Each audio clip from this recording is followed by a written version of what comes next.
Twin Flames! Today we're talking about something really important, the real stages of the Twin Flame journey. I know there's a lot of confusion and misconceptions out there about what these stages actually are, and I want to bring some clarity to this topic because understanding it correctly can make such a difference in your journey. You've probably heard that the Twin Flame journey has stages like the honeymoon phase, runner and chaser, separation, surrender, and finally reunion. And while many people do experience those things, here's the truth most Twin Flame content doesn't tell you. Those aren't the stages of the Twin Flame journey. They're common experiences, patterns, or blocks, but they are not the actual stages guiding you into union. And believing they are stages often keeps people stuck, waiting, or tolerating pain they don't need to be in. So today, I want to clear that up. So most Twin Flame content presents the journey kind of like a checklist. First this happens, then this, then separation, then reunion if you're lucky. But the Twin Flame journey doesn't work in a straight line. It's not about enduring certain experiences in order to earn union.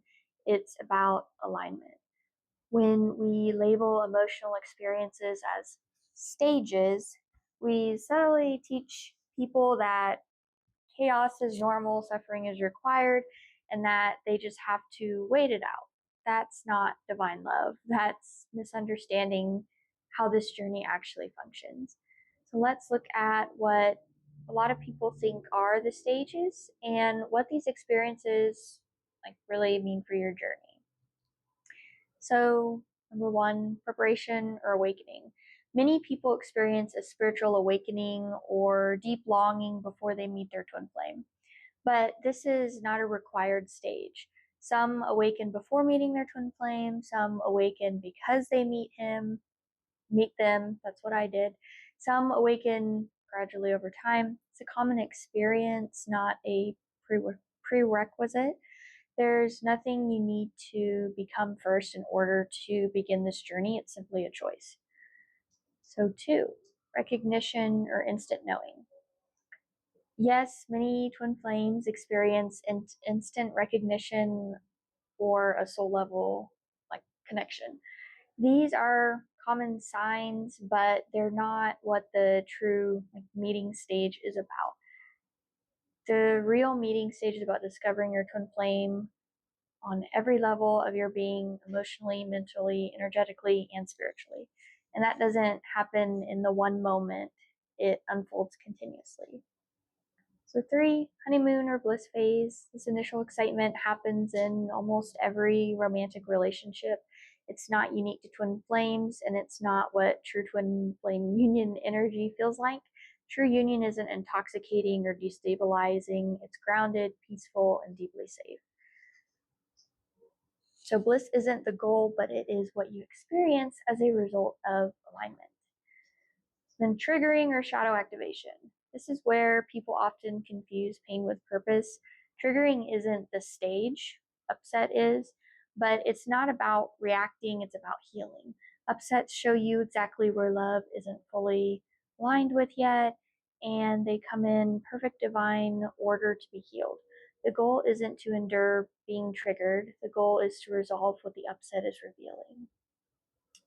5, runner tracer dynamic. Let me be clear, this is not a stage, it's a block. Runner chaser happens when you're running from yourself and your twin flame mirrors that. It's not inevitable, it's not required, and it's definitely not something to normalize or romanticize. If it shows up, it's simply something to heal. Next, separation. Here's another important truth. Separation is not a phase. It's an illusion created by unresolved upsets and misalignment. While many people experience physical or emotional distance, growth doesn't come from separation itself. Growth comes from choosing love, alignment, and responsibility, regardless of what's happening externally. Next, inner work and healing. This isn't a stage either. Inner work is what you do throughout the journey. You don't graduate from healing, you integrate it as life unfolds. Then surrender. So surrender also isn't a stage. It's a practice and a crucial lesson on the twin flame journey. Letting go of control and trusting divine order is something you return to again and again, but it's not a phase. Next, reunion and harmonization. So reunion isn't a stage you reach if you pass enough tests. It's the natural result of consistent inner alignment. It's not an if, it's a when, so long as you're doing the work to align yourself with love. And 10, union. So finally, union. True union is not just inner. If you're genuinely aligned within, that alignment reflects outward. Union is union, inside and out. So all of these things I just talked about are often thought of to be stages or phases of the twin flame journey, but they're actually common experiences and lessons that we go through. So now that we've cleared up these misconceptions, let me share with you what the real stages of the twin flame journey actually are. So there are 4 true stages of the twin flame journey, and here's something important to understand. They're not linear. They can overlap, coexist, and deepen over time. Different parts of your journey might be in different stages simultaneously, and that's perfectly normal. Stage 1, decision. Everything begins with choice, but not just any choice. This isn't about writing affirmations or making declarations. It's about making a grounded, tangible decision to be with your twin flame and align with love. Here's what's fascinating. This decision immediately reveals where you're not aligned yet. Those triggering situations, those challenges, they're actually showing you exactly where you need to align with your choice. And that's a gift, not a punishment. Think of it like following a thread of peace. Even in difficult moments, there's always that subtle feeling of rightness you can follow. Stage 2, meeting. Meeting isn't just about that first encounter. It's so much deeper than that. It's about discovering your twin flame and yourself on every level possible. Think about it. Every time you connect with your twin flame, you're meeting them in a new way. You're constantly discovering new layers of who they are and who you are because they're your perfect mirror.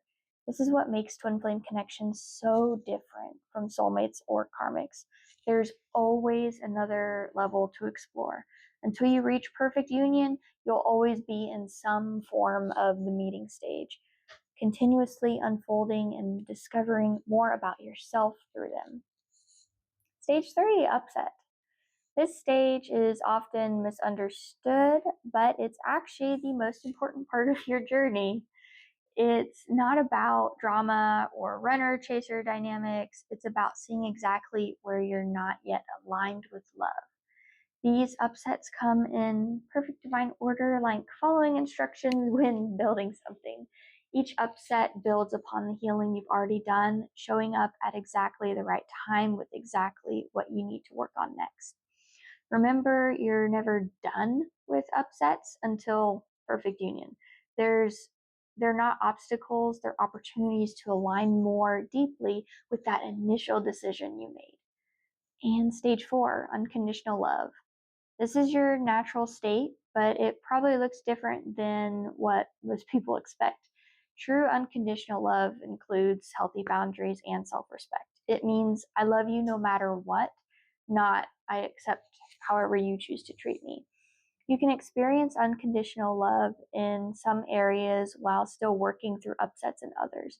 Every time you complete the mirror exercise, you bring another part of yourself into this stage. The more parts of yourself you bring into unconditional love, the more magnetic you become to your twin flame because you're aligning with who you both truly are. The twin flame journey isn't about surviving chaos. It's about returning to love, consciously, deliberately, and responsibly. When you understand these real stages, everything changes. Stop waiting for the right phase. Stop fearing separation. Stop romanticizing dysfunction. And you start actually embodying union. Here's something really beautiful about twin flame unions that set them apart. While soulmate and karmic connections often start with intense sparks that gradually fade, Twin flame unions are more like a slow burn that grows stronger over time. Think about it. In typical relationships, the beginning is usually the most exciting part. But with twin flames, it's actually the opposite. The beginning, with all its trials and upsets, is the most challenging part. As you move through these stages and do your inner work, your connection deepens and expands in ways that other relationships simply can't support. So if you want the deeper breakdown of these stages, including how they overlap and how to work with them practically, I've written a full blog post that goes much deeper. You can find it in the link in the description below. And remember, you're not behind, you're not broken, and union isn't something you earn, it's something you align with.